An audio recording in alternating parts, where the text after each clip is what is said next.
നമസ്കാരം. ഇന്നത്തെ സുഭാഷിതം 1800 ദിവസം. സമർപ്പണം ശ്രീ PMN നമ്പൂതിരി. അവതരണം ഗീത K നമ്പൂതിരി, ആലക്കോട്ടില്ലം.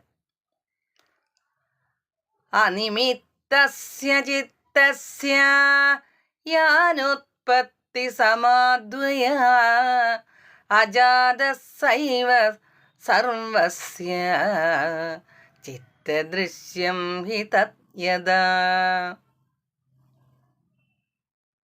അർത്ഥം: ജന്മത്തിന് കർമ്മങ്ങളാകുന്ന കാരണമില്ലാത്തതായി തീർന്നതും ഒരിക്കലും ജനിച്ചിട്ടില്ലാത്തതും സർവാത്മകവുമായ ചിത്തത്തിൻ്റെ ഉത്പത്തി ഇല്ലായ്മ തന്നെയാണ് മോക്ഷമെന്ന് പറയുന്നത്. അത് എല്ലാ അവസ്ഥകളിലും സമമായിട്ടുള്ളതും നിർവിശേഷവും അദ്വയവുമാണ്. ഹരി ഓം. നന്ദി, നമസ്കാരം.